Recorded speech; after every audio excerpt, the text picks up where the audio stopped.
3-0. I don't think I've ever had more fun with a Toronto Raptors team in the summer league than this team. This team guards, it competes, they do bend, but they do not break. The Toronto Raptors once again get a victory, this time against the Denver Nuggets. And my man, Ulrich Chomche, coming up huge. One of my favorite rookies last year, if not my favorite rookie in the NBA last year, Jacoby Walter, going bananas in that third quarter to seal it. Jamal Shed, proven to you why he was the winningest player in collegiate basketball. That play that we're going to take a look at last game, I said, I promise I'm gonna clip more clips for this film session for the next game. And I didn't know what I was walking into because you never know. You never know. It could be a dud of a game. This game did not disappoint. This game did not disappoint. It was wire to wire fun. This might have also been the longest summer league game I've ever seen in my life. Thank you, AJ Liddell. Thank you, slow ass referees. Thank you, crazy long reviews. I don't know. How did this game go damn near 3 hours? It started at 8:10. It let up about 10 minutes ago. That is insane. These are 10-minute quarters. But man, this is fun. This is fun. We also got a three-pointer from Collin Murray Boyles, who had that on their bingo card. That was pretty great. It's not all sunshine and roses. There's a lot to break down. There's a lot of negatives that we can point to. But overall, this team continues to hoop. And AJ Lawson, happy birthday, AJ Lawson, turns 25 today. Got serenaded by the crowd. That was pretty dope. That was pretty cool. He comes up big for the third straight game in a row. I'll tell you one player who didn't come up big for the third straight game in a row. That's Collin Castleton. We're going to talk about him for sure. We're going to talk about what we saw with Elijah Martin coming off the bench. Tough play there, picking up that foul. I don't agree with it at all. Chucky Hepburn with 13 minutes of serviceable rotation stuff. Tough game from Jonathan Mogbo. I think there's a lot that maybe you might have missed in just regular game time. We're going to break down some of that stuff as well. But overall, man, I got to tell you, I was coming into last season saying Jacoby should be the starting shooting guard. I think my case gets a little bit stronger after this game. I'm definitively from my draft day reaction to Jacoby being oh, we didn't get Eve Misi, to my next day turnaround, to my current absolute fanfare over this player. There's a reason, man. He is so tough. You see when EJ Liddell smashed his elbow into his face, how quickly he got up. And you love this team. You know how quickly Darko Rajakovic held him back? That was great. This might be the case. This right here. This is my favorite comment. Ulrich is the GOAT? ? I don't know. We'll ask Michael Jordan. We'll ask LeBron James. We'll ask Kareem Abdul-Jabbar. We'll ask Bill Russell, and we'll let them know. Doing some Bill Russell shit. On the fast break, blocks the shot, comes down in transition, loop around like Magic Johnson. Yo, Ulrich Chomche is so fun. It's so fun. I wrote an article this morning about Ulrich and Colin Castleton, which is quite slanderous to the latter and quite favorable to the former, in which I described in some detail the path that these two players have taken to get to this point over the last 7 years. It is a pretty interesting read. You should definitely go check it out on X. Let's take a look at the box score. First of all, let's look at the game cast for a second here. The Raptors, they were in a dogfight. They were not supposed to be in a dogfight. The Denver Nuggets are trash. Shout outs to my man Swiper saying this team doesn't have a point guard. They're not a good team. This is not a good team. The Raptors walked into this Summer League game favored to win the Summer League championship. Yes, in fact, we may hang one of those banners as well. So it was kind of surprising to see the Raptors trailing, but they just couldn't buy a play. They got 4 turnovers in the first 4 minutes of this game. So the defense was on key. It wasn't nearly as crisp as it has been, and the offense was rough at times. There was a lot of shots that were missing, maybe tired legs, maybe dead legs, bad process. But I think a lot of it just happened to be just the group on the court just wasn't connecting. And we saw certain lineups struggle and certain lineups not struggle. And cheat sheet, most of the lineups with Colin Castleton sucked, okay? Not trying to be slanderous to the guy, but you're 25 years old. You have 5 years of collegiate basketball experience. You should be dominating Summer League. You can't be doing these one-handed tip pass rebounds that go nowhere. You can't be missing defensive rotations consistently. You can't be missing bunnies at the rim. You can't be fouling on offensive. It was just so frustrating to watch, man. So overall, neither team really shot all that well. The Denver Nuggets, the Raptors blew it open in the third quarter, largely due to Ulrich Chomche coming in for Collin Castleton at that 87-second mark of the third quarter for what feels like the second game in a row that has happened. And yeah, that's where the game really broke open. And then somehow, by the hair of their chinny chin chin, the Raptors held on till the very end, even though there was some very hot shooting. Some standout performances, of course, in a game that you lose by 4, Collin Castleton being -9 does stand out like a bit of a sore thumb. Elijah Martin, Chucky Hepburn were the other 2 negatives. Also, Jonathan Mogbo. Honestly, they tell you, don't look at plus minus, don't look at plus minus. I promise you, those were the 4 performances that really stuck out to me as like, that's not great. Chucky Hepburn less so, because I think he just missed some shots, but he had some rough plays as well. He had 3 turnovers in 13 minutes. He really showed like how he struggled against length today. Jonathan Mogbo, it wasn't great, man. There were defensive moments where it was good, but then there were defensive moments where it wasn't so good. The offensive process was tough. The spacing with him and Collin Castleton and, Colin Murray Colin Murray-Boyles and or Ulrich, it just becomes tough. And, shout outs to Jacoby Walter and Jamal Shead for trying to create in this, and AJ Lawson, of course, for trying to create in this space nightmare. It is really a spatial nightmare that the Raptors have with their front court, but man, the defense works, right? But when the defense does not work, the offense cannot bail you out. And I don't think Colin Murray-Boyles is right. I'm going to be honest with you. Every single time he moves 1 inch, he is grimacing. I don't think he's fully healthy. I think you're going to see a better player. I saw a much better player last year at South Carolina. I saw a better player the year before. He does not have any burst, any lift. He doesn't seem to be finishing well. There's like a play at the basket where I'm like 100% of the time he makes that play. Last year, he didn't make it. Seems to be a little hesitant to attack off the dribble. Just doesn't have a lot of lift, a lot of burst. But there are some encouraging defensive moments with Collin Murray-Boyles, including, and there's some good playmaking stuff. It's one of those things where if you haven't watched him play and this is your introduction to Collin Murray-Boyles, you think the Raptors just smoked the ninth overall pick. I have watched Collin Murray-Boyles play a lot, and I promise you that he is a much better player than you're watching right now, for sure. Jameson Battle took every single shot from 3 and made 3 of them. Can't be mad at that. Tried to compete a little bit on defense. He is definitely the weak link on defense, if we're being honest. And they capitalize, a couple of late contests, whatever, but he's competing. He's trying, can't be complaining about it. I think he can participate in a decent defensive rotation. And honestly, if Grady Dick doesn't take a step, he might be your insurance policy. Jacoby Walter, boom, lights out. Best game I've watched from him in Summer League. This is better than any game Grady's had ever in Summer League. I'm penciling this guy in as top rotation. I don't give a fuck. He's coming off the bench for me as my 6th man until further notice. Right now, this dude brings everything. Point of attack defense, toughness, hustle, rebounding. He's an okay playmaker. He's a gunner, and he's an athlete. I don't care if, Ochai Agbaji is better at one thing or Grady is better at 2 things. My overall philosophy on this is that Jacoby is younger and Jacoby is better right now, probably at more things than those guys are. And he's just a very complete basketball player. And I can't wait to watch him play in the NBA. This dude is a dog, man. And he is so much stronger this year. Jamal Shead. Yo, what can I say about Jamal Shead, man? Like that dribble gather move, that play where he finishes on one end and somehow ends up being the guy to blow up the play on the other end, just winning plays, keeping composure. This team did not look right when he wasn't on the court. Second best on the team in terms of plus minus and plus 11. And I promise you, it does add up. It does make sense. They were better with him on the court. He is the head of the snake when it comes to the defense. It was really touching to see Chucky Hepburn talking about how he's a mentor to him. Bro, he is 1 year older than him.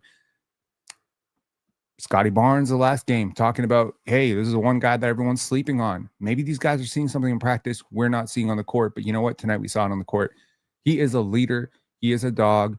And that Houston DNA, that Houston Cougars DNA bleeds through this guy, man. Kelvin Sampson, and like what they did together as a group. This guy was the winningest player in collegiate basketball for 4 straight years. And he just makes winning play, tips the basketball defensively. tries to get a charge, dives for the loose ball, chippy plays, man, just connective passes, tries to just make something out of nothing. If he can ever shoot, holy shit, he might be a starter. I know he's very undersized and it is still ways away. Maybe the best thing he'll ever be is like one of the de facto backup guards in the league. But I checked, last year I had a conversation with my man Jordan. He's a trainer in Houston, watched a ton of Jamal Shed. We were having some real conversations about whether or not Jamal Shed is a real NBA player. And I say, yeah, he is. And Jordan said, don't be surprised, a couple years, he's out. Well, you know what? I'm pretty confident in saying 100% he is an NBA player. I don't know how good an NBA player is going to be, but he is an NBA player. Johnny A saying smash the like, y'all. Absolutely. Please smash the like. And by the way, this is a call-in show. So if you want to call in after the film session in about 15 minutes, we'll take some calls. We'll try to be engaging, try to be quick. But if we have a really great discussion that breaks open, so be it. Okay, moving on to the bench. Chucky Hepburn, already mentioned, took a ton of shots, didn't make them. 7 personal fouls in 13 minutes to go with 3 turnovers. It wasn't positive. It wasn't a positive stint. But there's encouraging signs. He's taking the right shots. He's trying to do the right things. I think between him and Elijah Martin, you have 2 guards who just might be physically over-leveraged at this level. And that's saying a lot because the NBA, which is to say NBA key rotation, which is obviously what you're aspiring to get these guys to that level, they're going to be even more over-leveraged. So I'm be honest, I've seen some positive moments from both of them. Neither one of them are striking out to me as that's an NBA player. Neither one. I'm sorry. This can't all be sunshine and roses. I can't be preaching the good gospel of the Raptors made no mistakes. I think the Raptors will live to regret passing on Maxime Reynaud in that second round. And Elijah Martin is not making me change my mind right now. That being said, really tough guy. But this role that they want him to play at the NBA level, this pick-up point of attack stuff, I promise you, I have seen him do it 18 or 19 times so far. He has not done it successfully once. Now, are there positives? Sure. He's pretty switchable. He takes open shots. Occasionally, he makes them, which can be cool. He made a 3 tonight. He made a couple threes last game. I think he made one in the first game, if I'm not mistaken. He's assertive. He's very aggressive. He's very physical. He just can't stay with quicker guards, man. So you have a 6'1" tweener with freakish athleticism, not a lot of on-ball skills. Congratulations. You drafted a 6'1" power forward. I hope he can learn how to shoot. If he can learn how to shoot and he can get his hip flexors open and he can get a lot twitchier, maybe get a little bit lighter. He's a little bit too bulky right now.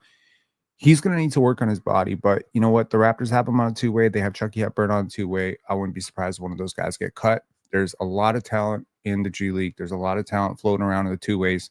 These are not 2 guys that are floating to the top of the 2-way rankings for me right now. That being said, 3 games in. The jury is not out. Both were phenomenal collegiate players. So we'll just have to see. You know, the thing with collegiate players is you see these guys with these 9+, 10+ box plus minus. And yes, I will remind you that Collin Castleton was one of them.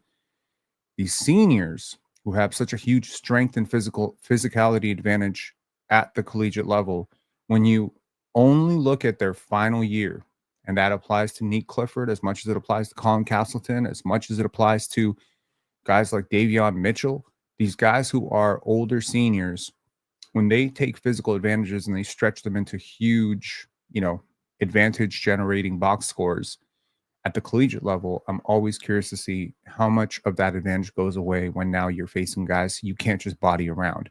And I think that's what maybe, you know, this is just going to be a work in progress for Elijah Martin and Chucky Hepburn, where they're just going to have to find new angles to attack longer defenders.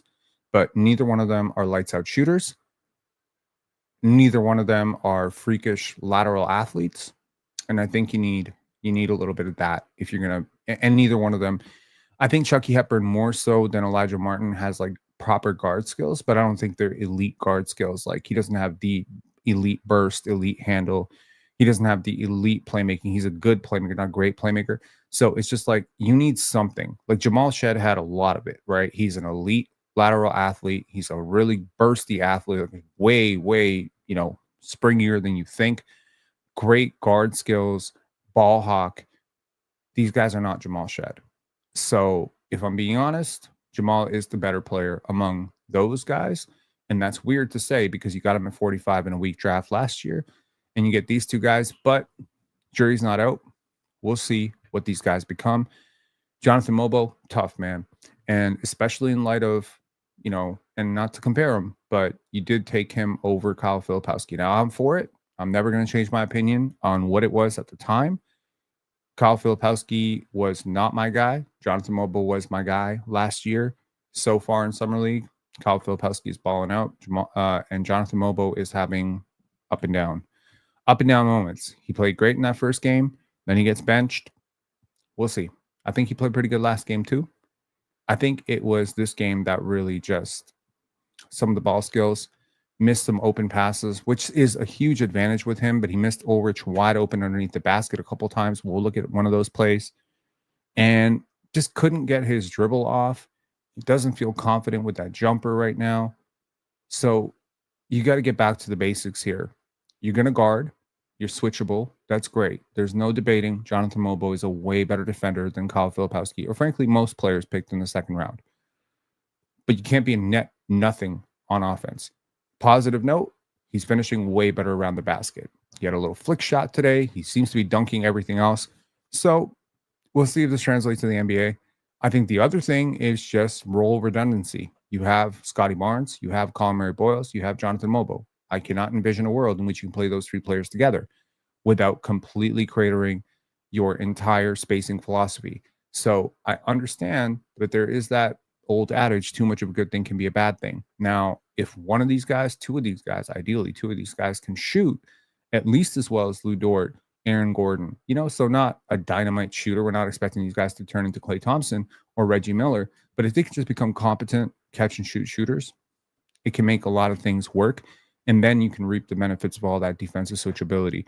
Every time I watch Collin Boyles, honestly, my first thought is I can't wait for him to be around even better defenders.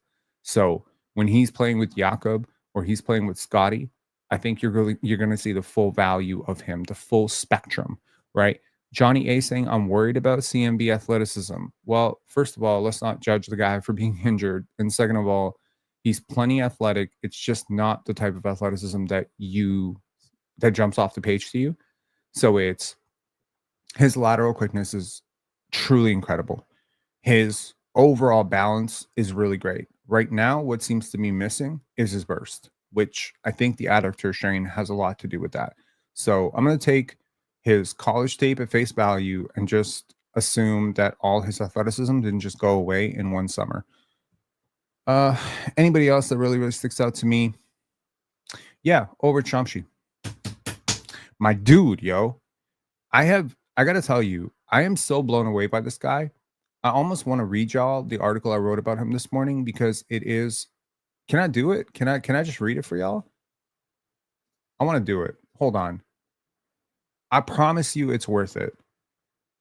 Wait, I don't want to promise you it's worth it and then it not be worth it. Can I just. It's pretty worth it. That's not very appealing, is it? Okay, hang on one sec. Let me pull it up.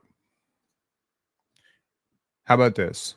If it's not worth it, you tell me in the comments. I'll keep the comments open. Just be like, stop. And then we'll see what's up. Okay. So quickly. Jeez, where the hell are we? Okay. So this is a little article I wrote this morning. I apologize to anyone who follows us on X because it's going to be a little bit repetitive. So I said, in 2017, Collin Castleton was a 4-star recruit with 32 Division I offers. The likes of Duke, Florida, FSU, and Michigan were lining up for the skilled 6'11" big man. That same year, 11-year-old Ulrich Chomche was farming in Bafang, Cameroon. Carefree, damn near 6-foot giant of a child playing soccer in his spare time. By 2019, just 2 years later, Castleton was Michigan's backup center coming off a 30-7 season. Chomche, now 6'7" at age 13, was discovered by scouts and invited to the NBA Africa Academy in Senegal. Didn't know the rules of the game, and his parents weren't sold on the idea of sending him so far from home. Just for anyone who's not familiar with African geography, Bafang, Cameroon to Senegal is 3,227 kilometers. It's a long distance. In 2020, Castleton transferred to Florida for a starting job after Michigan prioritized starting Hunter Dickinson. Chomche, meanwhile, was just starting to learn how to dribble and shoot for the first time over in Senegal. By 2021-22, Castleton was the Gators' top player. 16 points, 9 rebounds, and 2 blocks per game with elite advanced metrics, 8.8 box plus minus, and a 29 PER. Chomche, meanwhile, at age 16, was still learning the basics of the pick and roll. At this stage, he'd played less organized basketball than most NBA prospects have by the age of 12. There was a lot of catching up to do. But one team had already taken notice of him, the Toronto Raptors, and they continued to check in on him every few weeks, carefully monitoring his progress. In 2023, Castleton wrapped up his collegiate career with a stellar plus 10.5 box plus minus, including, by the way, tons of honors, but broke his hand mid-season. In the 4 games pre-injury, he was averaging 25 points per game and 9.5 rebounds per game. A strong March Madness run to show NBA teams what he was about had to be on his mind. But alas, he was done for the season. Castleton went on to go undrafted, but signed a 2-way deal with the Lakers, appearing in 16 games, and he even participated in winning the inaugural NBA Cup in the in-season tournament. Chomche, on the other hand, was finishing up at the NBA Africa Academy. Still raw, error-prone, clumsy, and inconsistent. He considered collegiate offers, including Texas, but eventually declared for the NBA draft in 2024. He made history as the first NBA Africa Academy player ever drafted when Toronto drafted him 57th overall. Standing beside mentor Joe Tuamu on draft night, he said, quote, "I am going to make Masai proud. He took a chance on me. I'm going to make him proud." He signed a 2-way deal with the Raptors, debut on October 23rd. Just 2 points, no headlines, but he was the youngest player in the NBA at just 18 years old. 4 days later, Castleton signed with the Long Island Nets after being waived by the Lakers. He joined the Grizzlies on a 2-way deal just 4 days later. Chomche debuted for the 905 on November 9th. He was every bit as raw as advertised, but the glimpses of pure talent and athleticism garnered cautious optimism from Raptor fans and had me declaring that he was a steal of the draft. By New Year's Day, Chomche had played more high-level basketball in 5 months than he had in the prior 5 years combined. He still had only 20 NBA minutes under his belt, but the Summer League and G League reps were helping him implement things. In January, Collin Castleton joined the Osceola Magic. By March, he'd signed a pair of 10 days with the Raptors after leaving to sign with the Sixers. Less than 2 weeks later, he was back with the Raptors on a standard 2-year deal. Non-guaranteed, of course. And now they're teammates on the same Summer League team. Despite a 5-year and 7-month age gap, they're separated by just 1 year of NBA experience. 2 players from opposite worlds. One, a polished, decorated NCAA star who's been playing basketball his whole life. The other, a raw project from Cameroon who didn't even know what basketball was 6 years ago. Yet, through 2 Summer League games and now 3 Summer League games, Chomche has come off the bench behind Castleton and handily outplayed him on both ends. It is the 19-year-old Chomche who looks like he's had 5 years of Division I experience. This is not a critique of Collin Castleton. Hint, hint. Yes, it is. More so, it is a praise for how quickly Ulrich Chomche is closing the gap between them. 6 years younger, a fraction of the experience. What's that old saying? The ceiling is the roof. I wrote that with my morning coffee, and I want to thank all 600 of you for staying around. I am so excited about this guy. His story is just mind-boggling to me. If you didn't catch our interview with our trainer, with his trainer, definitely go watch it. Joe Tuamu last year. Everything I heard about him at that point just made me fall in love with this kid, man, from his story to what he wants to do to building, hospitals in Africa. And I'm just like, bro, you just drafted like a 6'11" Masai Ujiri. You know what I mean? Like when you see greatness in people, when you see like, and I'm not even gassing it up. Y'all look at the box score and you'd be like, he's talking about Ulrich Chomche like he's the greatest thing since sliced bread. Yo, think about what I'm talking about. Like that story, hopefully lets you know just how fucking far he's supposed to be. He was the youngest player in the draft. He was picked 57th. That tells you not a lot of people saw this coming, right?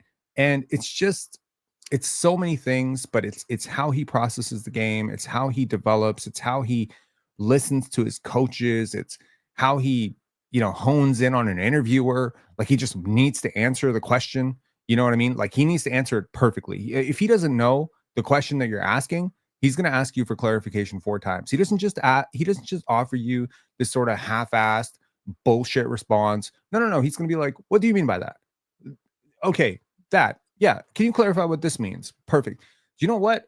I tutored for a long time. I'm 37 years old. I've been around a lot of really smart people.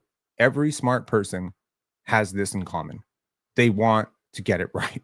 They want the details. They ask a ton of good questions. And by the way, they ask great questions. He asks great questions. I can't say enough nice things about him. Honestly, I'm sorry. Like I get really excited when I talk about this kid because he is so fucking good. And try to explain it to anybody else how good this kid is, and they don't buy it. They're just like, what are we talking about? I'm like, you have to see beyond the mistakes. You have to see in the corrections. He's so good, man. Okay. So here, my first tweet of the night, 4 minutes played, 4 turnovers. This team is insane. Absolutely. Look at this defense. Okay. Seriously, watch this defense. Look at Chomche and look at Chucky Hepburn here. Look at how they force. Now, look at Chomche return. So this is amazing. See, Chomche doesn't get ball hockey. He has lateral quickness. He sees there's a big rotating. Boom. Tags. And Mogbo comes and closes. And guess what? Boom. Chucky Hepburn. Dive on the floor. This is this team's entire identity. And it is so fun to root for. I can't. Is this the most fun I've had watching Raptors basketball since 2019? Does that make me an absolute idiot? Can I just appreciate good, two-way, tough, hard-nosed, unselfish, smart basketball, even if it's a summer league? I really don't care if it's fucking rec league. I just want to watch good basketball, and this is good basketball. That's all it is. Okay, AJ Lawson. According to Hoops Hype, their global ranking metric, which is a little bit bullshit if I'm being honest, but whatever. It typically puts Jokic at the top of the league and Shea, so it's got some merit. It sees AJ Lawson as the best player in Summer League so far. Not kidding. And this was his birthday, and he did not disappoint. Okay, let's take a look at this play. The Raptors rookie class is cooking with gas here. Look at Jamal Shed. Swipe. See, this is the stuff that we just don't pay attention to. I'm gonna be honest. This is stuff you don't pay attention to. This mild disruption by Jamal Shed digging down into that creates this off-target pass. Look at that pass. It's super off-target. And now Jamal Shed is the guy to recover, force the miss. So, sorry, it was not a miss. He recovers. It was a make. Now, this side of the court, here comes Jacoby Walter. Good screen over at Chomche. Defender doesn't recover. Boom. Raptors rookie class is cooking. Okay. Jacoby starting to cook. This was one of his many threes tonight, and this one set up by Jamal Shed. Just a simple play, man. Honestly, you know what's funny? They had an identical play. Identical. Quite seriously identical play to this last summer league. I thought I was having deja vu there. Do you think Jamal Shed has been studying Lou Dort's tape? Look at this. Honestly, from that angle, it looks like he flopped, but I don't think he did. I watched it from the other angle. He just exaggerated that contact hard, and that defender just sticks his hip out a little bit. Jamal Shed sees it, flops, falls, whatever you want to call it. Lou Dort, he pissed off a lot of people doing this in the last playoffs. Okay, Collin Murray-Boyles. He may not be scoring to your liking, and maybe you would have wanted him to yam this on somebody, but I think he makes a great play here. And this is the kind of stuff, like his passes typically come with his left hand, so not surprising. Great pass. Jacoby Walter finds a shooter in the corner. He didn't find Jonathan Mogbo or Colin Castleton in the corner. No, he found a shooter in the corner, and I appreciate that. All right. Now, this is the stuff that I swear you will miss if in real time. Every time. Watch Collin Murray-Boyles on this entire play, okay? And this is exactly the right idea. Young Kyle Lowry, watch this. Watch this whole play, okay? First, pressures number 9. Closes him into the corner. Then follows him, then plays the passing lane, gets his hand on that, so avoiding that dunk. So that's 2 plays, positive plays. Follows him out, locates the shooter, swipes down on the shooter,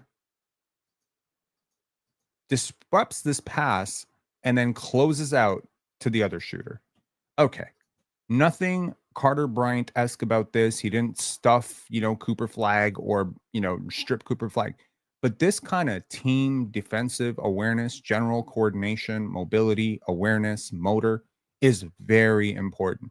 There aren't a lot of players that can do this successfully without getting completely lost. The way that he is thinking this game out, he may not be moving at the pace you want him to, but believe me, his brain is already moving there. So he's seeing this whole play develop. He knows exactly what you're about to do before you do it. I said it. I think I said it multiple times. I think the smartest players in this draft were, I think I said Collin Murray-Boyles and Maxime Reynaud. And I think if I could think of a third one, it might be, I think Carter's really smart. I think Cooper's really smart. There's a lot of really smart players, but I think Dylan's really smart. I think there's a lot of really smart players. He's one of them for sure. Okay. Good play from Ulrich Chomche. They say if first you don't succeed, try again. Now, Ulrich did this a lot last year. And I have to tell you, for a guy who runs the court as hard as he does, his teammates sure love to look him off.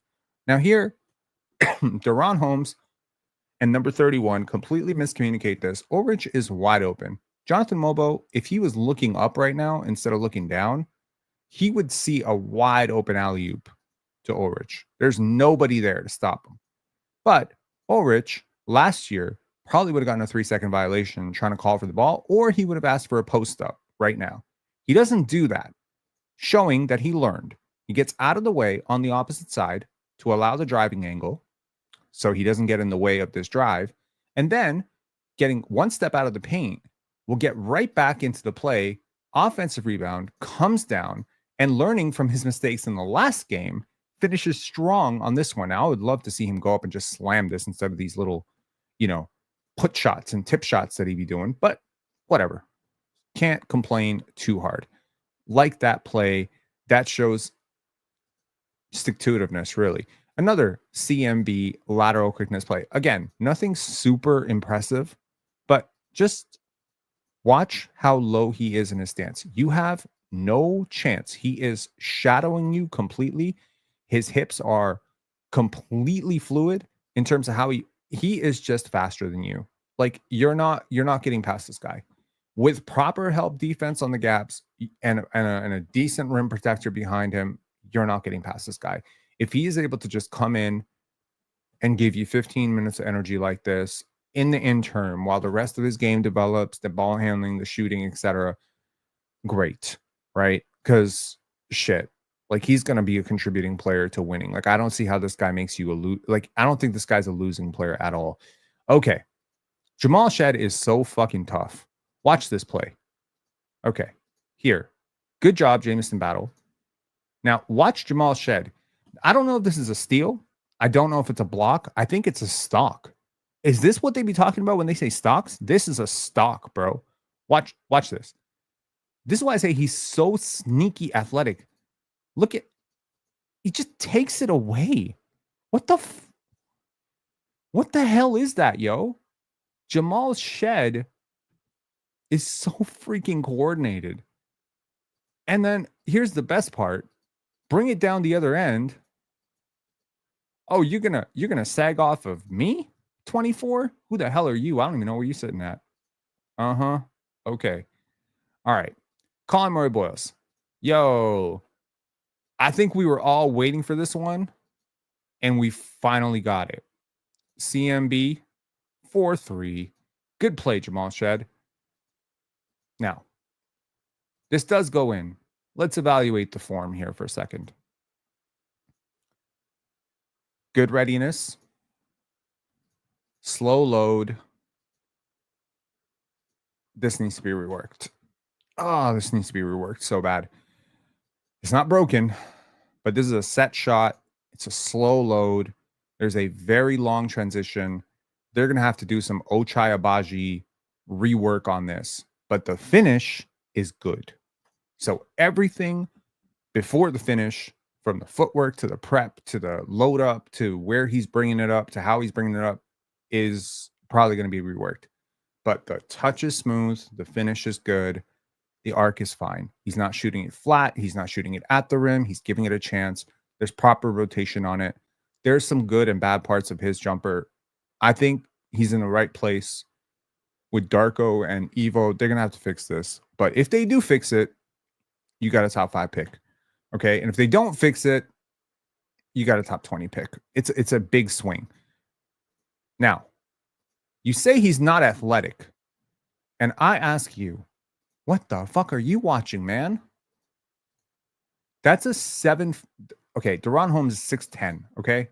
Now, granted, he suffers from a similar affliction as Collin Boyles, which is while he can shoot technically, he doesn't have necessarily the greatest, like, he's not the speediest release, right? There's no reason Collin Boyles should be able to block this, right? Dun-dun. No, wait, hold on. I got to do this again. Dun-dun. Dun-dun. Dun-dun-dun-dun. Boom. Just come on, man. Wow. So he's not athletic. Like, that's a really athletic play. I got to tell you, that's a really athletic play. You are not safe. The water is not safe. Get out. Okay. Jacoby Walter. Yo. This is the third quarter for Jacoby Walter. Great play. Collin Boyles. I tell you, man, this guy sees everything. He knows Deron Holmes not going to get there in time. He knows Jacoby's on a heater, gives it to him. Great play, right? Just a great freaking play. This one, he just be doing this once in a while, just pull up, just showing off. 24 never stood a chance. Just a show off. Okay, this one might be the most impressive of them all. Because here is that point of attack switchiness that he's talking about. Avoids getting screened, goes above, pressure, no foul, little handsy. He turns. Oh my goodness. Dunk. Good shit, man. Jacoby Walter just really turned around that third quarter with his energy. It was really Jacoby, Ulrich, and Jamal Shed. That was the crew, in my opinion, that really just made it all come together, right? Here we go. Jamison battle with the buzzer beating 3 to end the third quarter. He called bank. He gave you the Michael Jordan shrug like he did. No time on the clock. He just calls it. Great. I say this is why Jamal Shed is a winner. And I truly believe it. Look at this sequence of plays, okay? First of all, great, terrible screen by Colin Castleton. Like, that's a foul. Like, what are you doing? Okay, whatever. This, just disgusting. Now here, watch transition, right? Jamal Shed is the last guy who should be able to get back on this play. Collin Boyles turns his head and for a split second allows Deron Holmes to pass him. Jamal Shed, noticing this and seeing this play from a mile away, is able to get back into the play and, like he's Vince Carter or something, or Kareem Abdul-Jabbar or Hakeem Olajuwon, just comes out of nowhere in a summer league game in which the Raptors were up big already. They were up by 9. He didn't make this play when they were down 2. He made this when they were up 9. This is why he's a winner.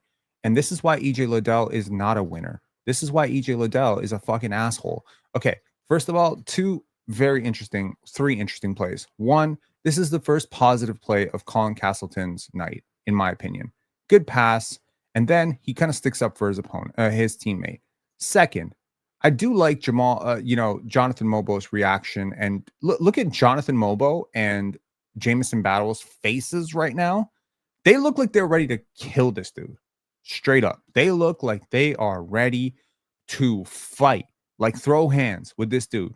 But you know who's ready to stand up right away? No dying on the ground, no falling over, flopping, feigning a concussion. It's Jacoby Walter. Gets up right away. Uh-huh. Yo, have you ever seen a player get up that fast after getting hit that like I mean, you have, but it's not common. He just gets up and he doesn't go away from him. He goes into him like, "Did you just think that you were going to do that to me?" Now, this is in my opinion the Darko moment. Look at Darko Rajakovic getting in there. Jeff Van Gundy style, just like, I'm from Serbia. Yeah, we don't suffer fools in Serbia, bro. Look at how quickly Darko gets up. Darko is on the right side of your screen, okay? Gets up out of his seat, immediately holds Jacoby back to avoid some sort of suspension. And then look at the look that he gives AJ Liddell. You know what he's saying to AJ Liddell right now? He's saying, "You will never play on my team. You are a bum. And this is why you will be in the G League for the rest of your life, because you take dirty, cheap shots like that." AJ Liddell is a bum. I don't even care. I'm saying it. He's a bum. Don't do that. Don't do that to Jacoby. Okay. Now, this is the play y'all been waiting for. I know this is the play y'all been waiting for. I know, man. I can hear you. I can't really hear you, but I can hear you. Get that garbage out of here. Get that garbage out of here, says Ulrich Chomche. Now, Ulrich Chomche doesn't know a lot about basketball, but he does know if I sprint down the middle, I might get the basketball. So he sprints. And again, up 10. These are the types of plays you think up 10. Now, I have seen him make this play, exact similar situation in Africa, and he traveled once, had a charge once, threw a decent pass off target once. So I was very curious when this play was developing, A, if he would get the ball, which he does, B, if he would travel, which he kind of almost did, and C, if his pass would be off target. Yo, watch that play again. Block.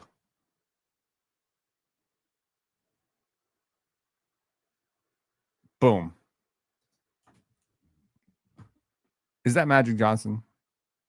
Is that Bill Russell? Was that a Bill Johnson? Ulrich Chomche's new name is Magic Russell. Yo, like what the hell? I swear to God, if Ulrich Chomche played in the 50s, we'd still be talking about Ulrich Chomche as like the greatest player of all time. That was nuts. That was truly nuts. Anyways, I hope that has been a fun, relatively fun film breakdown for y'all. I had a lot of fun with this game, man. I did. I really enjoyed it. This was about as much fun as I've had with the Raptors Summer League game in a really long time. It was awesome. It was awesome. There's so much to be encouraged about. I know y'all saying it's summer league, and when the season starts, when the preseason starts, it's still 0-0 and everyone starts at 0. But I just don't believe that organizations just, I don't think it comes from nowhere, right? If you watch the OKC Thunder practices, if you watch their G League team, the OKC Blue, you will see 100% accountability. You'll still see that, that thing that they do where all the guys show up to the interview, the post-game interview, and no one ever does it alone. They do that shit in the summer league. They do that shit in the G League. That's culture. That's what was missing from the Raptors. When Darko Rajakovic was asked about it on his little interview that he did on air, he was asked about it. He said, this is our identity. This is who we are. This is our identity. This is what we want to be known for. And hey, man, this is all anyone is talking about. Anyone who has watched this team play defense is talking about their defense. The self-looking glass. What does the self-looking glass say? The self-looking glass says how others see you comes to determine how you see yourself. If people see you as capable, you will see yourself as capable. If people see you as the best defense in Summer League history, which on pace right now, they are one of the best defenses I've ever seen in Summer League history, that's got to carry. It's got to carry. I don't care if you're Brandon Ingram or Scotty Barnes. You identify with this team. They're wearing your colors. These are the Raptors. They are playing Raptors basketball. Last year, 44 games. It's really difficult, to say what's real and what's not with late season surges. Sometimes you see a player go off for like 15 points, 16 points per game for, a hot month towards the end of the season. You're like, is that real? Is that not real? some teams go on a little bit of a run when it's too late and everybody else isn't trying. I think a lot of people have just sort of thrown the top 5 defense Toronto Raptors into the garbage. I think they've just said soft schedule, no one is trying, blah, blah, blah. But I watched this team, man. And unlike some of you, I actually watched every possession of this team and I broke down game film of this team. Their defense hit a new level last year. I don't care who the competition was. It didn't just happen against Charlotte Hornets, man. It happened against the Boston Celtics and the New York Knicks too, and the Golden State Warriors. Like, they were good. They were a good defensive team. They had good defensive principles. RJ Barrett was guarding. Grady Dick wasn't playing, which probably helped. So, you know, I just think at this point, I'm willing to buy that this team's identity is defense. Scotty Barnes' identity is defense. He's always defined himself on defense. This is a team that has clearly changed its DNA. And I think it starts with, honestly, I think it starts with Darko communicating it over and over. I think it starts with Scotty. Floater. I think it starts with this dude. I think this dude, the more he takes a leadership position in your organization, this dude is all about defense. Jamal Shed just preaches the right shit. I don't know how else to put it. Like, this dude right here, you're seeing him as a 45th overall pick last year. I'm seeing him as one of your clearest, most natural born leaders. He has supreme dog in him.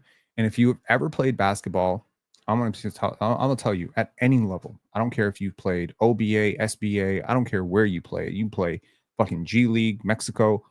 If you have one of those dogs in your practice that just comes in and is hunting people, and it's someone that people genuinely like and respect, they change the tone of your practices. You have so many of those players now.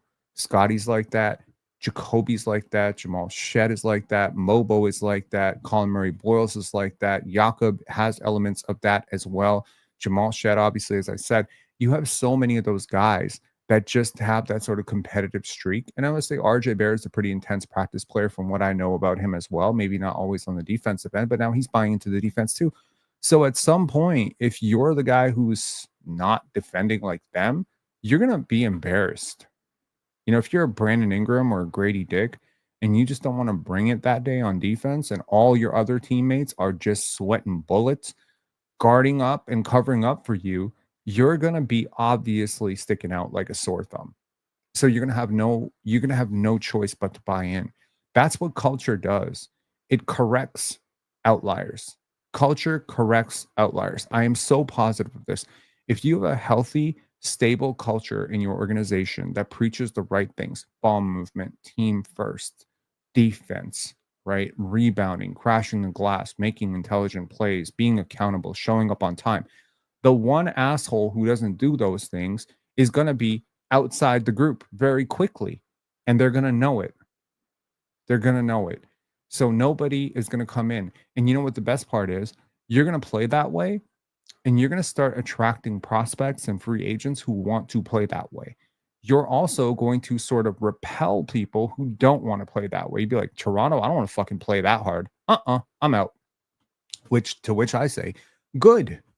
I don't want you on my team. If you don't want to play hard and you don't want to play defense, you don't want to be selfless, you just want to hog the ball and play one way, I don't need you on my team. I'm cool. We're cool. We're cool over here. Right. So that's the whole purpose of culture. That's the purpose of habits. And I buy this. I really do.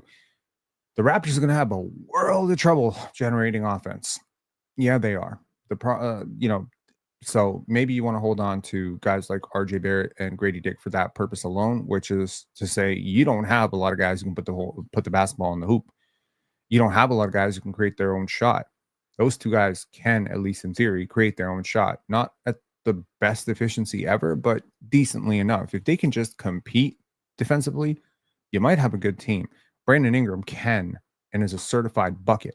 Scotty Barnes hopefully can take a step into the positive direction.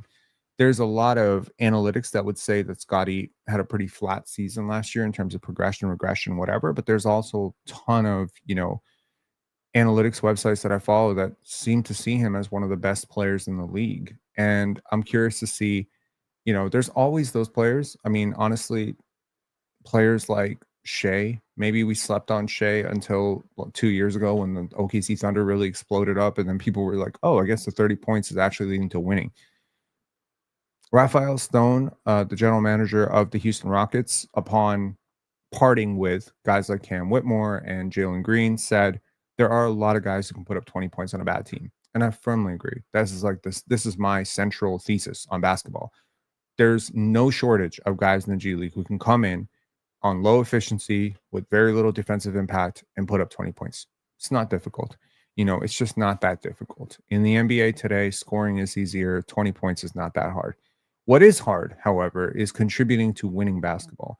It is hard to play 30 minutes on winning teams. You know who has played 30 minutes on winning teams? Brandon Ingram, Jakob Pertl, Scotty Barnes, RJ Barrett, Emmanuel Quickley. These are all guys who played heavy rotation minutes on winning teams before. And I would argue they're all better today.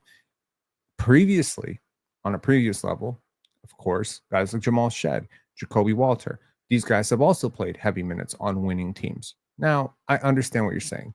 Rob, this is the NBA. Who the fuck hasn't played meaningful minutes on their grade 10, grade 11 team where they won 30-0? I get it. But I'm saying at the highest level, collegiate basketball, Houston Cougars, I'm sorry, Jamal Shed's a winning player. There's that old quote Bill Russell said about Jerry West after they beat them for what felt like the fifth time they beat them. And man, they beat them in Los Angeles. And Bill Russell said, "I know we won the championship, but that man right there is a champion." I believe that is the quote. Jerry West is a champion. Even though he didn't win, he is a champion. You see it, right? So, yeah, Jamal Shed is going to win a championship in the NBA. I don't care if he wins it with the Raptors. I don't know if he's going to win it with the Raptors or win it somewhere else. This guy just drives winning everywhere he goes. Jacoby is a championship player. I don't think these players are where you'd want them to be skills-wise. Sure, I agree with that. None of them are necessarily as talented on the ball as a Jalen Green or a Jordan Poole or even maybe a Kyle Kuzma. Maybe they're not that talented. I get it.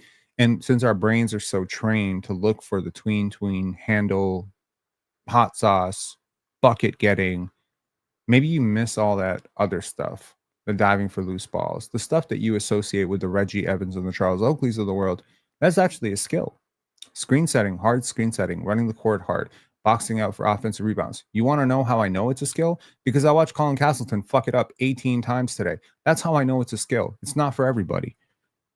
Collin Murray-Boyles moves people out of the way. When he's feeling right and when he's physically right, he is a great connective defender and great, just floor general from that position. I think he is just not going to lose in the NBA. I think he's going to contribute to winning right away. Not a lot of rookies that can say that. There are very few rookies right now that I'm feeling like, okay, there's like 4 rookies in this entire rookie class where I'm like, day one, they're winning their minutes. I feel that way about Collin Murray-Boyles. I feel that way maybe about Carter Bryant, Collin Murray-Boyles, Cooper Flagg, and like one other guy. Maybe it's like some guy in the second round. There aren't a lot. Maybe Nick Clifford. I don't know. There aren't a lot. Rookies usually lose their minutes because they just have so far to go physically, mentally, learning the game, etc. It's really rare that you just keep drafting these highly intelligent, very selfless guys who are just all about the right stuff.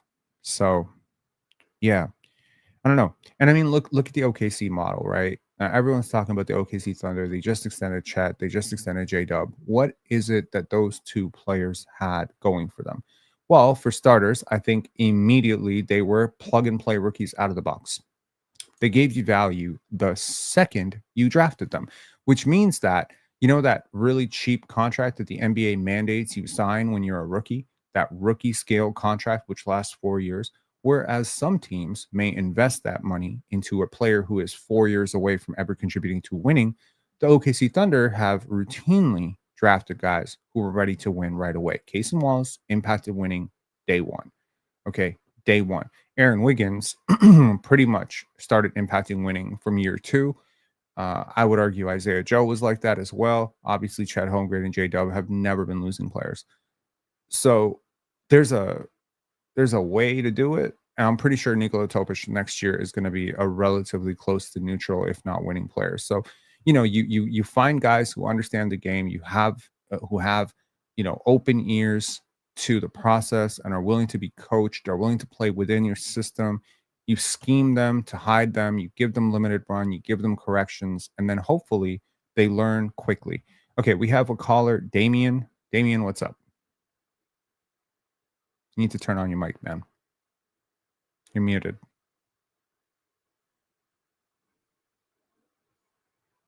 Hello?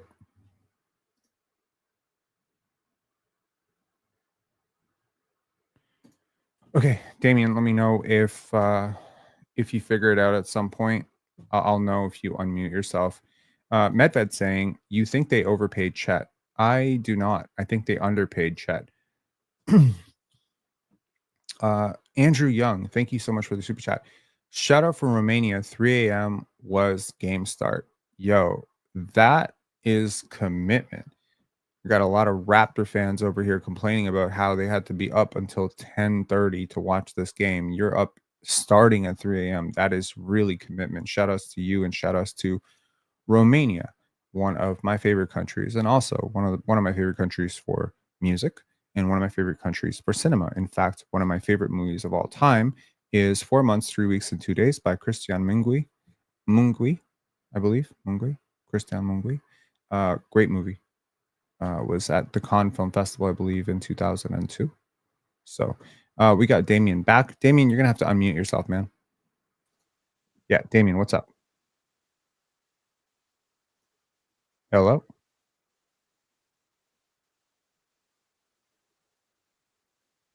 Yo, Damien, what's up? Yo, can you hear me? Yes, I can. Yo, how are you, brother? I'm good. How are you? Broski, did you see that game tonight? The Yeah, of future. course. This was the biggest Raptors franchise win in probably 3 years. The most That's funny. pivotal, this was the most pivotal win in our franchise in 3 years. I'm dead serious. That's I don't give a funny, shit. but yeah, I hear you. Like you got to think deep. You got to think deep as to why this was the biggest franchise win in 3 years, right? Sell me on it. This is the future. You're looking at the young core. Masai Ujiri is gone. Bobby Webster's there. The new guy, I don't know, I remember his name, whatever, he was there. Darko's there. Scotty's there. This is the future. The core was tonight, Pen. We saw Ulrich Chomche. Ulrich Chomche looks better than Cooper Flag if we're keeping it a buck. Okay. We might have a Cooper Flag on our own hands. We just don't know it yet. You got to give it 2 years, Pen. I know it sounds crazy, Pen. Sometimes these things seem crazy, but 2 years later they don't. I promise you that. So we got Ulrich Chomche. All right. We got Jacoby Walter. Okay, what's weirder, me comparing him to Bill Russell or you comparing him to Cooper Flag? I guess I'm wilder than you. Okay, you're wilder because Bill Russell's probably top 2 all time according to Mars. That's facts. Yeah. But listen, the future is bright. I haven't been this excited in a Raptors team in God knows how long. It's probably been at least maybe Kawhi, maybe 6 years ago. Like this is amazing, Ben. I'm so excited for this team. We have a young core, right? Obviously, the ceiling will depend on how we see Bi and Scotty as a duo. Can they be the Indiana Pacers type duo where they're not top 10 players, but we can still make the finals? Now, that remains to be seen, but I see a 45-37 team this year. I see the playoffs this year. I see us doing very well. Ulrich Chomche might even be the backup 5 by April, and that's crazy considering he's 19. His second year hasn't even started. The future is bright, Pen. I am here. PENSARE Basketball is here. Raptors the whole media scene is here. The city is here. We up, baby.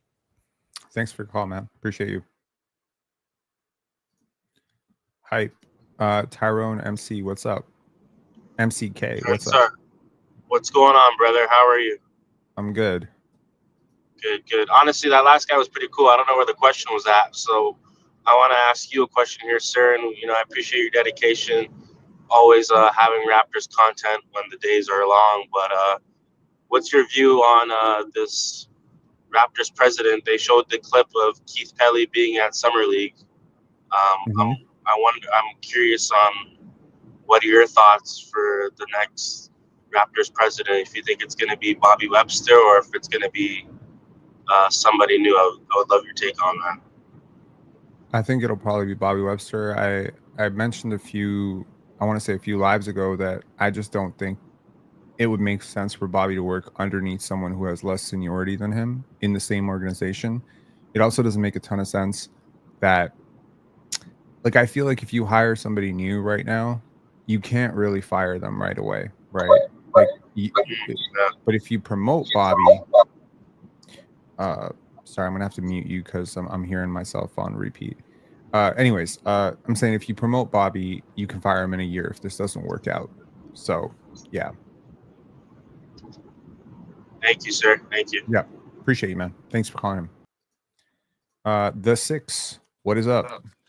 Yo, I just wanted to ask, like, is it kind of crazy that I think we could beat Denver in the regular season too, or no? It might be a little bit crazy, but I mean, shit, who knows, man? I mean, we almost beat them last year, and then Jokic knocked out Scotty. So I just feel like it's a good matchup now. Like Scotty on who was Scotty or Cam? yeah, I mean, Scotty did a little bit on Jokic as well. He was guarding him a little bit, but mainly that was Jakob's guy. I think more than anything, I'm really excited about us having Brandon Ingram, and specifically, we just weren't that healthy last year. I mean, I think if I remember correctly, that the game against Denver, that was Scotty's first game back after an injury. So, Yeah. or it was RJ's first game back after an injury. It was one of those two guys. Like, we just could never get everybody on the page. So if we're healthy this year, like, shit, maybe we could beat Denver, but Denver did get better too. They got deeper. I've been kind of delusional. I think like we can make an Eastern Conference Finals run. I don't know why I think that, but You might think that because Indiana just made an Eastern Conference Finals run. yeah, no, that's why I think that probably. But Okay, so think it out. Who are we better than in the East, and who are we worse than? So can you I'm just gonna list out some teams. You tell me if we're worse than them. Cleveland. I'll say for now no, but I just feel like I'm projecting a better leap. than them. I'm projecting a leap though from like Scotty and everyone else. So I just feel like we're gonna get a lot better. Yeah, but I mean, we can't. It's fair to think that Scotty's going to get better, but is it also not fair to think Kevin Mobley's going to get better? He got a lot better last year. I just feel like Garland has a lot of like I don't know. I feel like Cleveland's kind of overrated with Garland. Okay, so for now, Cleveland's better. Orlando. I think Orlando's better. Okay, so that's 2 teams at least. New York. Cats kind of but they're so better. I feel like, but And I think they added some serious depth, in my opinion. Like, I love Gershon Yabusele. I think he's awesome, and I think he's just better than Precious Achiuwa across the board. Yeah. So that's 3 teams at least. So right now, Atlanta. That's the 4th team right now. I gotta ask you about Kristaps Porzingis, Trae Young. It depends a lot on Kristaps' health. Boucher, a lot of Kristaps' health. Daniels, dude. Yeah. That team is stacked, loaded, and their point guard is better than your point guard. Their center is better than your center, and their wings are. Will Chris has to be healthy though? I don't know. Kristaps Porzingis does have to be healthy. It depends on a lot of that. So at least we'll say no to the Atlanta Hawks. And then you also have to add an injury luck too, because a lot of these teams get injured. So it's like the Pacers, right? Like injury luck. You do realize your second highest paid player is Brandon Ingram, right?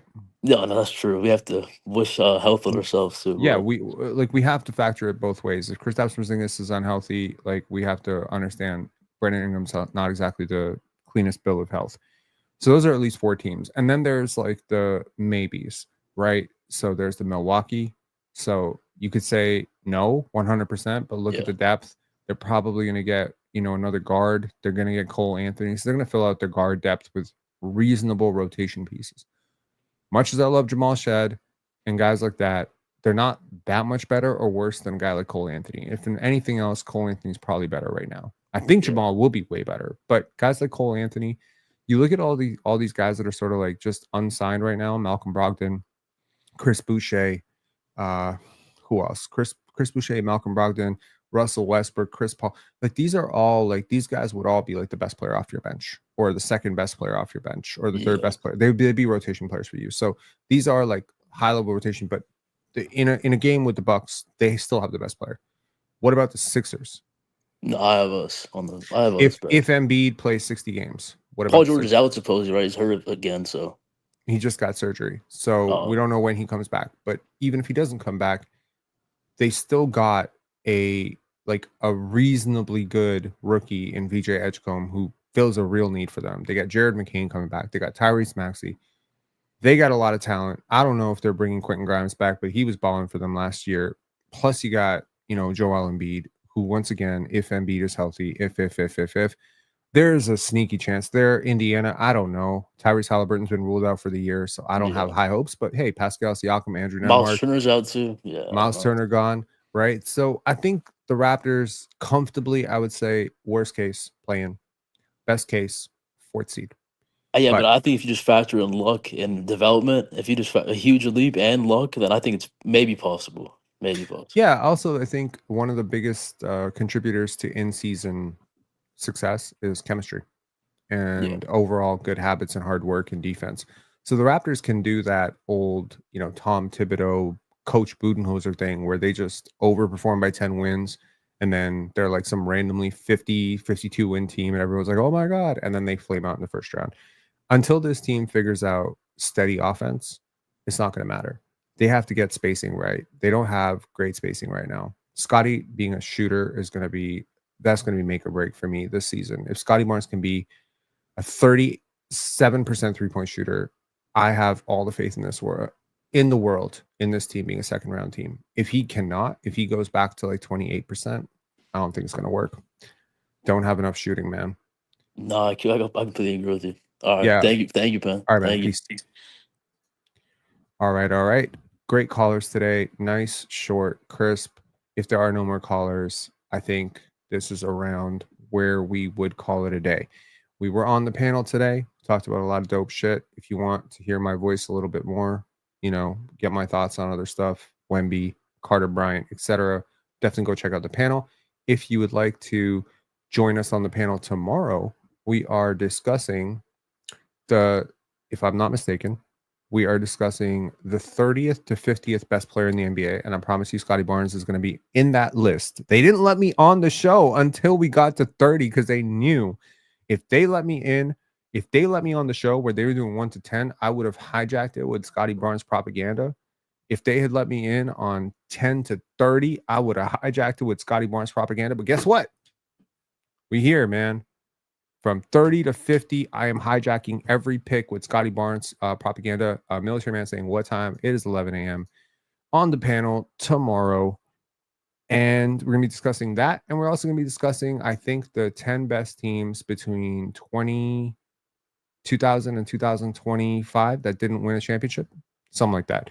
So, yeah. Medved saying Cook Swiper 0-3. The Denver Nuggets summer league team is trash. Honestly, I'm gonna be real. I'm pretty shocked that they almost took us down to the wire. That kind of sucks. Nevertheless, if you're not following us on Instagram, please do so. It is completely different content. I promise you, nothing that I really post on X. Well, that's not true. Nothing that I really post on YouTube or talk about on YouTube is what I talk about on Instagram. I'm not one of those aggregators. I'm not one of those smart content creators who just post the same reel on like 4 different things. I am literally 4 different, like we are 4 different, like 3 different Pensare basketballs on 3 different platforms. So if you need a little bit more Pensare basketball in your life, definitely go follow us on Instagram. Go follow us on X. On X, it's a lot of game, clips and random thoughts. On Instagram, it's a lot of bigger philosophical thoughts. Even, sometimes random thoughts about religion. Not thoughts, more like motivational quotes and stuff. If that's your jam. I know a lot of you guys do follow us. I do see who's checking out our stories and stuff. Also, big news for us. Not something that I typically would want to announce like very prominently, but guess who followed us the other day on Instagram? My favorite rookie. Isn't that nice? I was somewhat surprised by that, and I was just like, "Yo, for real?" And then it was really nice to see. I was like, "That's really cool of him." Jonathan, I'm saying, when will your Spurs channel start up? So we will do a summer league wrap up for them, and before preseason. Billy saying Carter, yes sir, Carter Bryant. That was just so cool. I showed my girlfriend right away, and she said, "You're gushing like it's yeah." Teacher Mike saying, "I'm also a Spurs fan." That's super cool. Yeah. I typically don't care about stuff like that, but it's just when your respect for a player goes beyond like just basketball, and it's just like to the ethos of the person. Like Carter stands for so many positive things beyond basketball, from his advocacy for the deaf community to him as a teammate, to him as a community leader, to him as a family man, to him as a man of faith. Like there's a lot of positive, like when people are good people, and this is something that I'm just sort of realizing right now. No, this is something I've realized a lot throughout my life. When people are genuinely good people, you want to see them succeed. And if you have any means of assisting that person in any meaningful way to nudge them 1% forward or help them, assist them in any way, then it is your obligation, I think, to help good people succeed. I think a lot of good people have helped me succeed throughout my life, and I'm very thankful for that. So I always like to pay it forward in any small way I can. That might be posts, tweets, support, whatever. We do what we can. I'm certainly not in a position where I have billions of dollars that I can control ESPN and be like, you know what we really need to do, ESPN? We really need to do a Carter Bryant segment. That's what we really need to do. I don't control. I don't control ESPN. But have you noticed how many times that Players' Choice has talked about Carter Bryant? Yeah, absolutely. That is definitely a me thing, man. I've been bringing him up for like months now. So that's what the panel is to me. And like to those of you who maybe have checked out Players' Choice and maybe you're not the biggest fans or whatever, I hear you. Sometimes the conversations can get loud, a little bit toxic, etc. But I'll give you a pitch. What is the biggest problem facing the NBA today? I think there's a lot. Gambling is a huge problem in the NBA today. Maybe that doesn't necessarily nudge you towards the panel, since there's a gambling sponsorship on there. But I will say that one of the biggest problems of the NBA today, in my opinion, is storytelling. And one of the biggest problems of storytelling is the characters have not changed. LeBron James, Steph Curry, Kevin Durant are well past 35 now. LeBron James will be 41 in December. And they are still the main characters in the story that ESPN is telling, the Fox Sports is telling, that FS1, like all of these big shows, Bleacher Report, etc. They're chasing the money. They don't realize how much they're biting themselves in the ass right now, because when these guys retire, when your Steph Currys retire, you're going to have nothing. Now, something I learned from professional wrestling, this is something that I've learned from just life in general, watching the NBA transition from torch to torch to torch. You need the torch passing when the player who is over is still over enough to put the other person over. This is a totally wrestling term, but think about it this way. Bret Hart, one of the greatest Canadian wrestlers, athletes of all time, when he left the WWE, he refused to put Shawn Michaels over, but he agreed that he would put him over the next day. The point of this being, the victory over the winner is the victory for the new winner. And so in the NBA, you need to stage these big moments between your Cade and your Steph, or Anthony Edwards and Steph, Luka and LeBron. Well, now you can't because they're on the same team. But that whole thing of anchoring rivalries, creating rivalries, this stuff, I know it sounds very like 90s wrestling to you guys, but this is what sells. Michael Jordan versus Larry Bird, Celtics, like that was a real rivalry. Michael Jordan against the Bulls, Michael Jordan against the Pistons, the Bad Boy Pistons against everybody. These were real talking points. People love talking about them. This is a way that we anchor ourselves emotionally to sport. And so it can't just be a whole bunch of people taking threes. Otherwise, it completely takes the context out of it. And if you want to see a really good example of storytelling, and that would be Caitlin Clark versus Angel Reese, and how that has completely sparked the momentum behind women's basketball. So I think personally that the NBA has a problem, which is that they only want to promote certain players. And if you want to look at Players' Choice, this is the only place that I can think of where you're going to get competent. Well, it's not the only place. It's one of a few places, at least the only place I can think of with that level of reach, where we're doing 5 shows a week, 3 hours a day, multiple shows on the platform, so much content, better or worse, sometimes it's good, sometimes it's not so good. Some 3-hour episodes are a drag. Some of them are gems. Where you're going to get a 30-minute rant about Carter Bryant, I guarantee you at some point this year, I'm going to lead an extended, rant or battle about Collin Murray-Boyle's case for Rookie of the Year or some shit like that. Throughout the year, last year, the names Jamal Shed, Ulrich Chomche, Jonathan Mogbo, Jamison Battle came up routinely. You're not hearing those names on ESPN. So that's, I think to me, very important. And the NBA has a really short window of time to promote the next wave of stars. And that, yes, includes Scotty Barnes, Anthony Edwards. They've done a good enough job with Anthony Edwards and Victor Wembanyama, but they need to do more. You know, Tyrese Halliburton was an obscure nobody for the most of the league, like to the casual fan. Paolo Banchero, Franz Wagner. Like these are big names, right? These are mega talents, of course, in the league, and they're coming up, right? And so you got to promote them. So you know, I think Cooper is going to help with that. I think next year's draft class with AJ Bonsa and Cameron Boozer and you know Darren Peterson is going to be stacked, and that's going to help as well. So you know, again, I mean, we got to realize a lot of these players are bringing in a lot of fame and fanfare from previous stops, like from collegiate basketball, high school basketball, etc. But I just think this over promotion of the older guys is going to bite the NBA in the ass in a couple of years, where these guys are going to retire and they're not going to have anybody, and they're going to be rushing to try and tell you that Scotty Barnes exists. And yeah, I'm just saying, Player's Choice already does that. Like we have extended conversations about Paolo versus Scotty, or Cade versus Scotty, or Evan Mobley versus Chet. Like we talk about the other guys.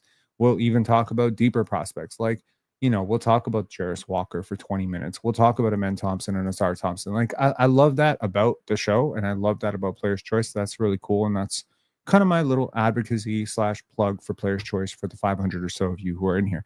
If you haven't hit like, please do so. If you haven't subscribed to our channel, we are really close to 13,400. Help us get to 13,500. That would be great. I'll talk to y'all later. Please like this video. Please subscribe. Thank you to everyone who tuned in. Go Raptors.